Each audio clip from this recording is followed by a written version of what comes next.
Halo semuanya, salam sepak bola dan selamat datang lagi di channel JP Story. Hasil pertandingan BRI Liga 1 pekan ke-23 kemarin sangat mengejutkan dan persaingannya semakin kompetitif. Total sekarang ada 11 laga lagi yang harus dimaksimalkan oleh seluruh tim agar mampu finish berdasarkan peringkat terbaik. Karena hanya ada 3 pilihannya, yaitu menjadi juara, bertahan di Liga 1 atau terdegradasi ke Liga 2. Yaitu yang menentukan adalah di 11 laga final terakhir ini. Terpleset saja di satu pertandingan itu akan merubah posisi di klasemen sementara.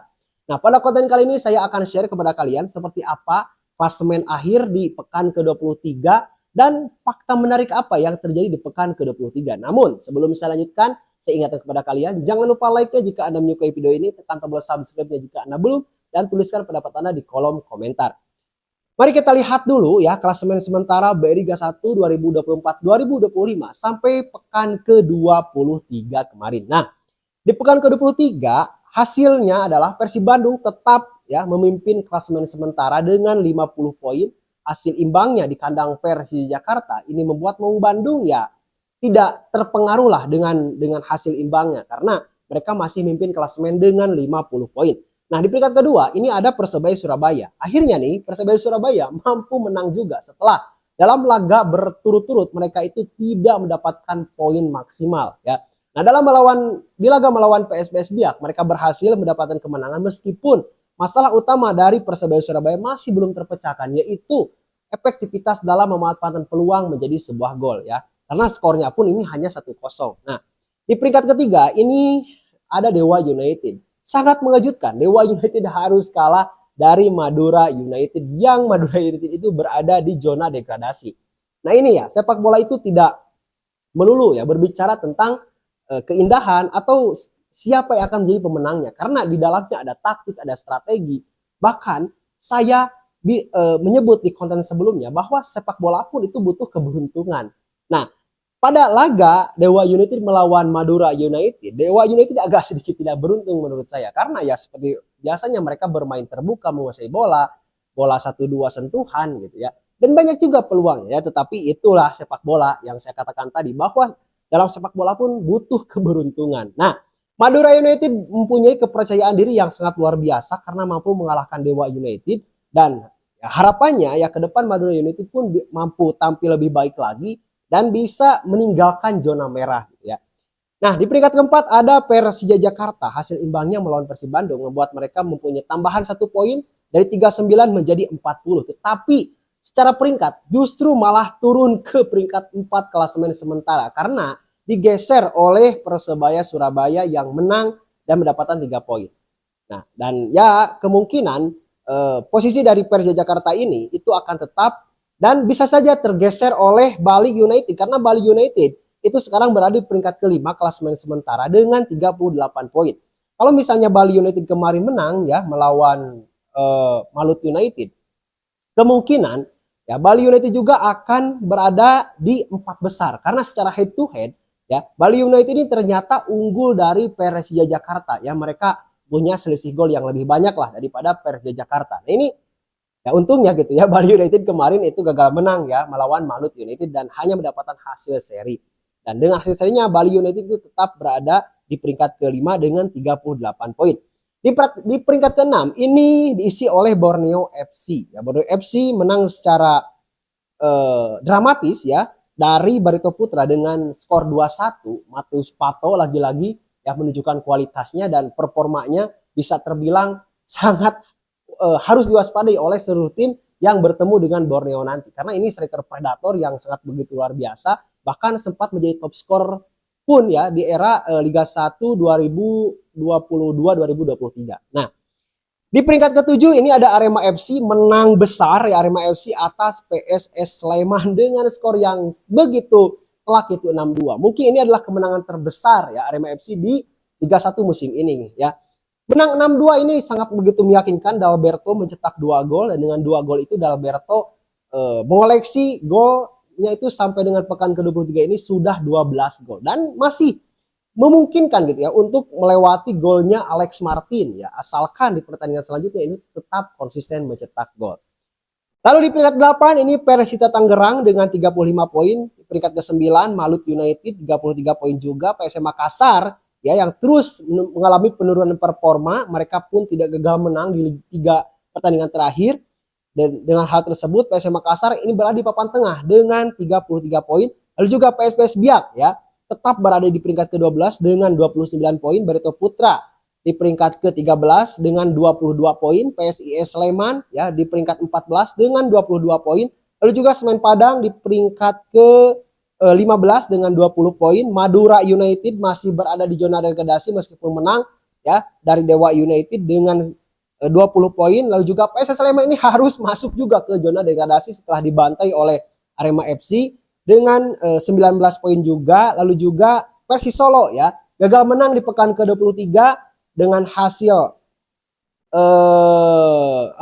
seri gitu ya, kalau nggak salah Persis Solo itu seri dengan lawan mana tuh, Persis Solo dengan Persik Kediri ya, dengan skor 0-0 membuat mereka ini hanya mendapatkan 1 tambahan poin di pekan ke-23, dan dengan tambahan tersebut itu mereka malah turun ke posisi ke-18 dengan 18 poin.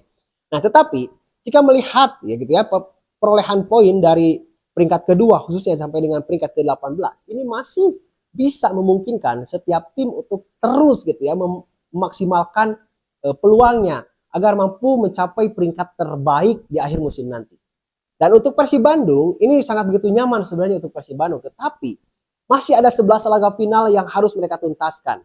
Kalau misalnya Persib Bandung ya mampu tampil konsisten dengan kemenangan sampai dengan pekan ke-30, kemungkinan Persib Bandung akan berpesta terlebih dahulu sebelum liganya selesai. Nah, jadi ini mari kita lihat aja gitu ya ke depannya apakah Persib Bandung akan tetap menjaga tren positifnya atau justru gitu ya ini memberikan angin segar kembali untuk Persebaya, Dewa United, Persija bahkan Bali United untuk menjadi juara. Karena ini masih banyak kemungkinan yang bisa terjadi. Persib Bandung ya masih punya peluang juara ini sangat besar. Peluang tergesernya ini pun sangat memungkinkan gitu. Jadi ya kembali lagi ya ke timnya masing-masing. Mau jika konsisten mendapatkan kemenangan ya berarti mereka akan mendapatkan juara secara back to back. Nah, dan untuk top skor di pekan ke-23 ini agak sedikit tidak terjadi perubahan ya. Alex Martin tetap menjadi top skor sementara dengan 17 gol ya. Lalu juga diikuti oleh Gustavo Almeida, 1 golnya ke gawang Persib Bandung. Ini membuat Gustavo Almeida sudah mengoleksi 15 gol. Untuk asisnya Ciro Alves ya masih tidak tergeser ya dengan 8 asis, dan masih banyak hal lagi catatan-catatan menarik di pekan ke-23 ini. Namun saya melihat di pekan ke-23 ini khususnya di beberapa pertandingan yang sifatnya big match ini banyak sekali hal-hal yang bukan banyak sih tapi ada gitu ya, hal-hal yang memang agak sedikit diragukan tentang keputusan wasit. Nah, kemarin Beckham Putra itu disikut secara jelas oleh oleh siapa itu Marco Simic gitu ya.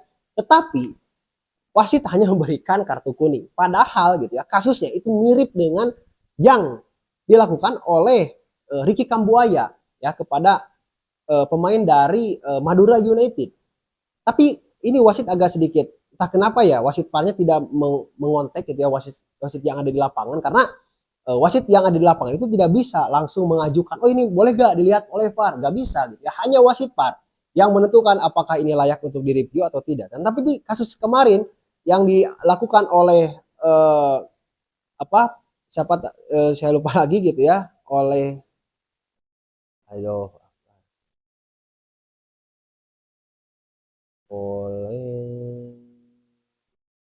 Marco Simic.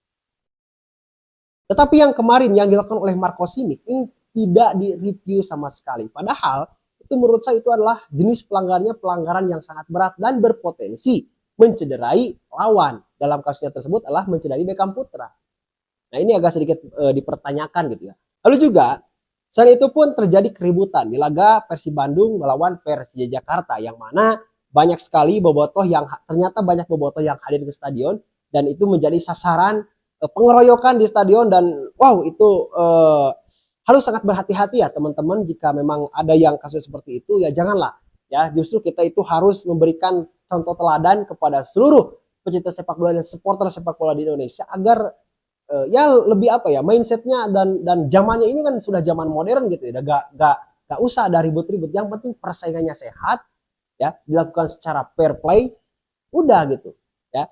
Nah, kasus kemarin yang terjadi di Stadion Patriot itu sebetulnya nyaris saja gitu ya, kalau tidak ada tim pengaman yang memang banyak gitu ya di tribun, itu kemungkinan itu akan terjadi korban jiwa ya yang tidak kita inginkan lah, seperti di kasus sebelumnya. Lalu juga ada pelemparan botol air mineral yang tepat mengenai wajah dari Teron Delpino, pemain Persib Bandung, sehingga ia terluka di bagian pelipisnya. Nah, ini pun sangat disayangkan sekali, tidak usah terjadilah hal-hal yang seperti itu, ya kan. Pemain itu ya gak tahu apa-apa, ya pemain itu ya memang oke lah, rivalitas antara supporter oke gitu ya, tapi gak ada urusan sama pemain. Intimidasi apapun lah itu gitu ya, hanya terjadi dalam waktu 90 menit. Setelah itu gak boleh teman-teman, sudah stop. Jangan ada kekerasan lagi. Kita masih ingat tragedi Kanjuruhan, tragedi yang lainnya yang ya bahkan dalam tanda kutip mengakibatkan korban gitu. Nah, kita harus berpikir dewasa, harus bersikap bijak ya terhadap situasi apapun, karena sepak bola ya udah gitu ya. Yang menang mungkin berprestasi, yang kalah ya udah kalah aja gitu. Kan nggak usah berlebihan lah ya. Yang memang sebetulnya ini hanyalah apa ya? Hanyalah euforianya, jangan terlalu tinggi gitu ya.